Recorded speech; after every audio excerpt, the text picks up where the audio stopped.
When looking at the assault of the Jedi cruiser Tranquility, it really does showcase the problems with the war overall. It shows the egotism of the Jedi, the corruption of the Galactic Republic, and the ruthlessness of the Separatists.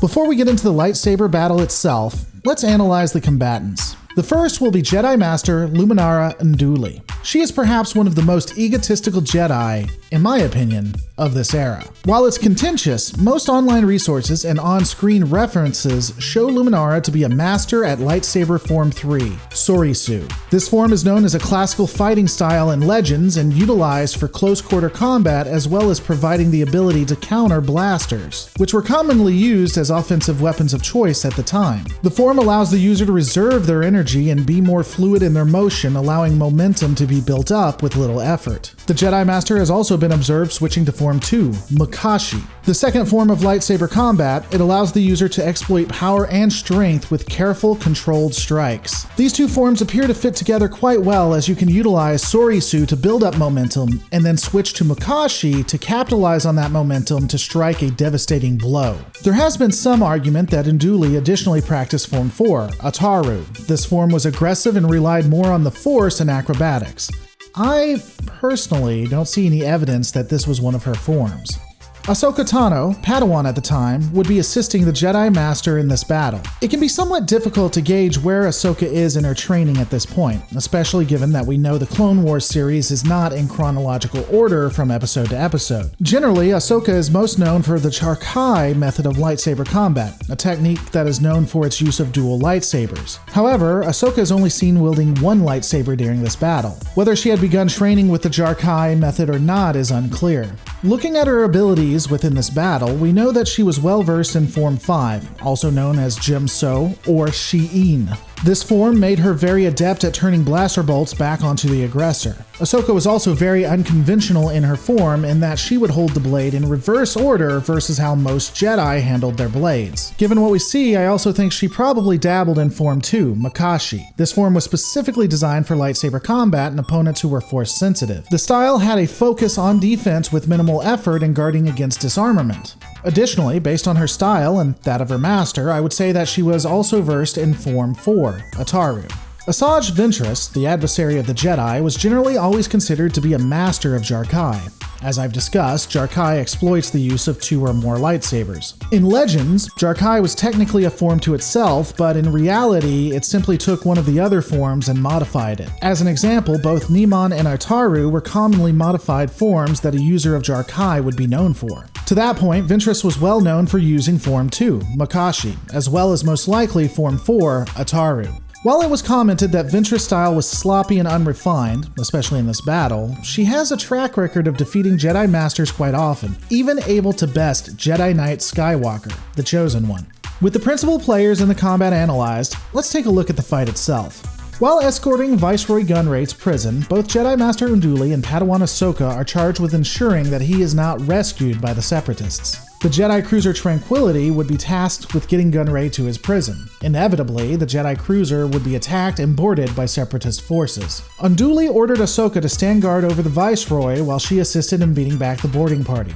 After a time, Ahsoka was advised that the Jedi Master had been successful in defending against the boarding action, only to have Ventress ambush the Padawan and her guards in the detention area. The battle starts with Ventress utilizing her blades to cut a hole in the ceiling of the detention area. Ventress is able to drop down and disable 2 of the guards instantly. Ahsoka and Ventress have a bit of back and forth, and you can really see how the darkness of Anakin is slowly seeping into Ahsoka as she threatens to kill Ventress. Additionally, it can be observed that when Ahsoka becomes emotional, she switches from the more common fighting style with her lightsaber facing forward to the reverse of it in combat. Interestingly, when Ventress pushes forward, Ahsoka will switch back to having her blade in front of her as a defensive measure. As discussed, we can't be completely sure how far in her training Ahsoka is, but it appears that during this confrontation, she is doing all she can to simply defend against Ventress and not be killed. When Ahsoka orders for the guards to shoot Ventress simply blocks their bolts back onto them and uses the Force to knock out the captain. Ahsoka is only able to prevent herself from being killed due to her dexterity and lithe fighting style. Ventress easily gets past the Jedi and frees the Viceroy. Ahsoka would turn and rush forward trying to attack both, but ultimately get herself trapped in the cell. During this time, Luminara hears the fight and arrives too late, which is interesting. She's close enough to hear lightsabers crackling, but not fast enough to get there mid-battle. Those must be some hellaciously loud lightsabers. I mean, to that point, when Luminara arrives, she arrives from the turbo lift, so you're saying she was on a different level and still heard the lightsabers? Regardless, Luminara would rush forward to engage Ventress and utilize the Force to free Ahsoka. Ventress now finds herself surrounded, having to fight defensively both the Jedi Master and the Padawan. When asked to surrender, the witch pretends that she is going to give up, but it's all a ploy, activating bombs in the engine room of the ship. Ventress quickly attempts to push back Luminara and escapes while deflecting blaster bolts from the clones. In her escape, she jumps down the turbo lift shaft, using her lightsabers to slow her down. This has always been an inconsistency with lightsabers. Sometimes they will slice through something like a hot knife through butter, and others they actually show resistance. While this is wholly based on plot, we do see that the lightsabers have some resistance from metals in the original trilogy during the fight between Vader and Luke. So it's possible that some metals are able to give more resistance to lightsabers than others, or at least that's what we're going with. Ahsoka rushes to follow after Ventress, about to jump down after her, only barely being stopped by Luminara so that she isn't killed by a turbo lift. It is determined that Ventress has disabled the ship completely and the Tranquility won't be able to get assistance. Brandishing some of that fancy Jedi egotism, the Jedi Master orders the Padawan to stay behind as she can take care of a lone assassin with sloppy use of the Force herself.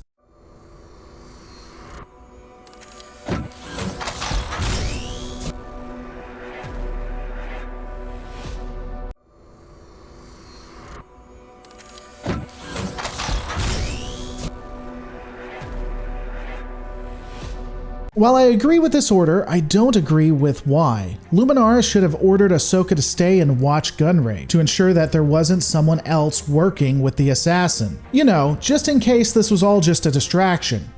Because it was. The Jedi Master not wanting the Padawan to go because Luminara can handle it herself is just stupid. Now I get that maybe she wanted her to stay for the reason I suggest and thus just phrased it like she did, but again, do we really wonder how the Jedi got themselves killed with either incompetence or inarticulateness to this level? Luminara tracks Ventress down by following the dead bodies of clone troopers.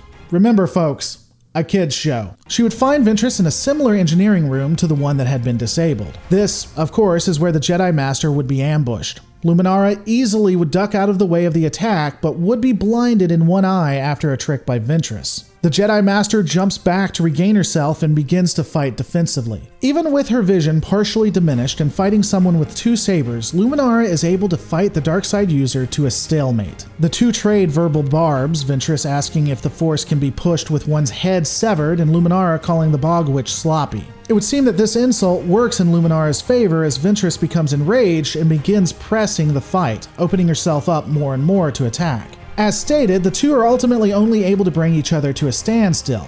Ventress, utilizing the dark side, is countered in every way by Luminara. Both even appear to be equal in the use of the Force, as each attempt to force push the other out of the way, but only results in both being knocked back about the same distance.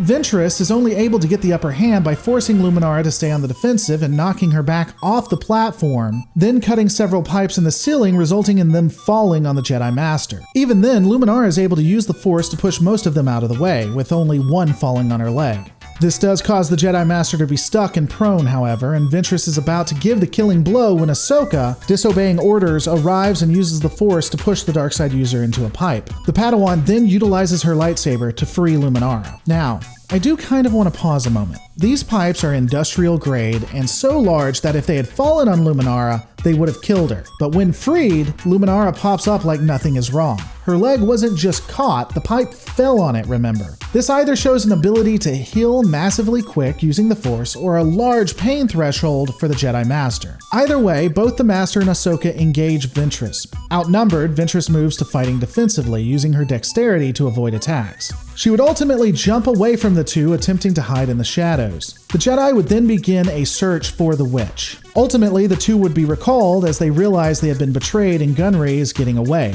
Ventress then attacks from behind, yet again getting their attention and causing a distraction. The Padawan and Master engage Ventress, the dark side user laughing maniacally as all three saber lock. Luminara and Ahsoka begin working in sync, Ahsoka providing a feint so that Luminara can come over and provide a crippling blow. Ventress again continues to fall back and uses the Force to throw various objects at them. It is painfully clear that Ventress has moved from an offensive attack to a defensive posture at this point. She is simply trying to buy time. Unfortunately, the Jedi would not see this for what it is, a ploy. As they battle, Ventress is alerted that Gunray has escaped, and then she escapes herself using a bomb to cover her tracks. This knocks the Padawan down and she is able to get away. This battle, as I stated, really highlights the faults of the Jedi and Galactic Republic. Ultimately, Ahsoka and Luminara were defeated and Gunray did escape, but this wouldn't be the last time Ventress and Ahsoka would face off. Stay tuned for more battle breakdowns during the Clone Wars era.